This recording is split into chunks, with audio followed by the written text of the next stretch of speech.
So hello viewers, स्वागत है आपके अपने यूट्यूब चैनल इंग्लिश पर। आज का देखिए हमारा स्टोरी का टॉपिक है बैड कंपनी, यानी बुरी संगति। बैड का मतलब क्या होता है? बुरा, और कंपनी का मतलब होता है संगति या फिर साथी, जिनको हम फ्रेंड्स बोलते हैं, तो उनको हम कंपनी भी बोल सकते हैं।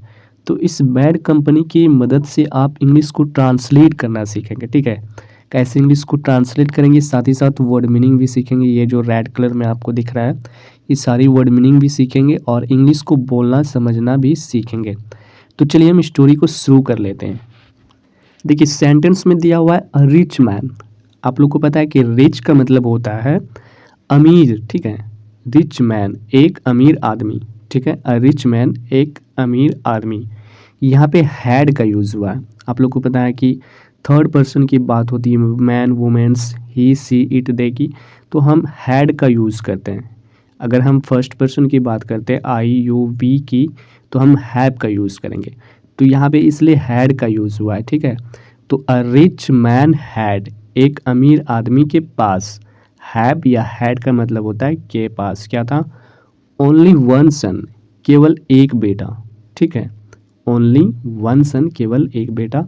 एक रिच आदमी के पास, एक गरीब आदमी के पास केवल एकमात्र बेटा था। द सन, वो जो लड़का था, वो जो बेटा था, fail into the bad company, यानी फेल इनटू, फेल का मतलब होता है, ऐसे फॉल का वर्ब टू होता है, फेल यानी गिरना। ठीक है, तो वो गिर चुका था। कंपनी, ये तो बैड कंपनी, बुरा संगति में पड़ना। Fail into the bad company का मतलब होता है बुरी संगति में उनका बेटा पड़ गया था। ठीक है, ही डेवलप्ड, उसमें विकसित हो गया था। डेवलप का मतलब होता है विकसित होना। डेवलप वर्ब थर्ड है, डेवलप्ड, डेवलप का, तो उसमें विकसित हुआ था। क्या हुआ था? मेनी, कई बैड हैबिट्स, कई बुरी आदतें उसमें विकसित हो गई थी उस लड़के में। द मैन, वो जो आदमी था, वॉज मच वरीड, बहुत ज़्यादा परेशान था। मच का मतलब क्या होता है? बहुत ज़्यादा। वरीड का मतलब होता है परेशान।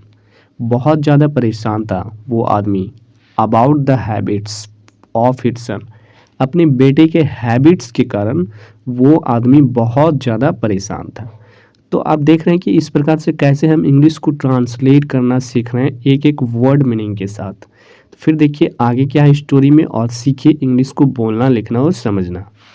आगे है ही ट्राइड। ही ट्राइड यानी उसने कोशिश किया। ठीक है, ही ट्राइड, उसने कोशिश किया। हिज बेस्ट टू मैंड, अपनी बहुत ज़्यादा, बेस्ट मतलब बहुत ज़्यादा, मैंड का मतलब होता है सुधारना, सुधारने का बहुत ज़्यादा प्रयास किया। हिज हैबिट्स, उनकी आदतें को उसने बहुत ज़्यादा प्रयास किया सुधारने का। बट, लेकिन, ही कुड नॉट, यहाँ पे कैन का यूज़ नहीं हुआ है। कैन का मतलब होता है सकता है, यहाँ पे कैन का वर्ब टू है कुड, यानी सका। कुड नॉट यानी नहीं सका, तो वो सफल नहीं हो सका। ठीक है, सक्सीड का मतलब सफल होना, वह सफल नहीं हो सका।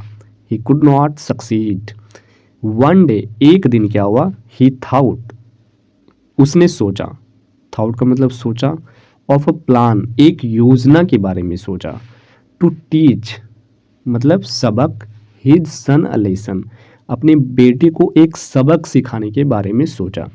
जब उनका सन जो है बैड कंपनी के साथ, बैड हैबिट्स उनका हो गया था, तो उसके फादर ने एक प्लान बनाया कि उसे कैसे सबक सिखाना है।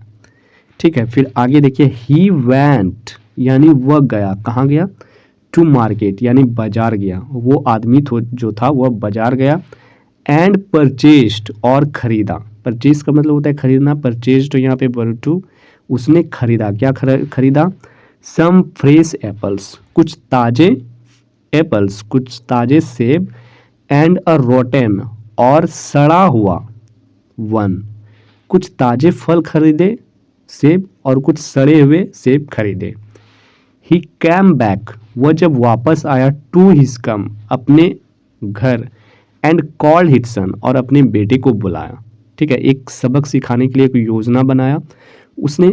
सड़े सेब भी खरीदा और फ्रेश सेब भी खरीदा और वापस घर आ गया। फिर देखिए आगे स्टोरी में क्या है।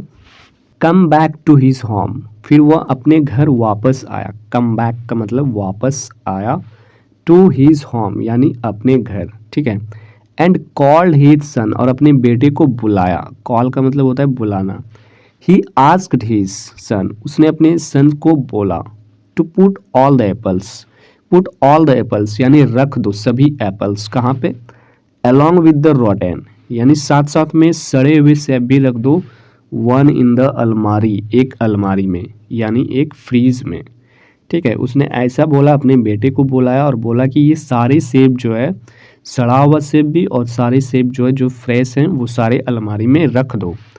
The son did the same उस बेटे ने सेम वैसा ही किया जो उसके फादर ने बोला था।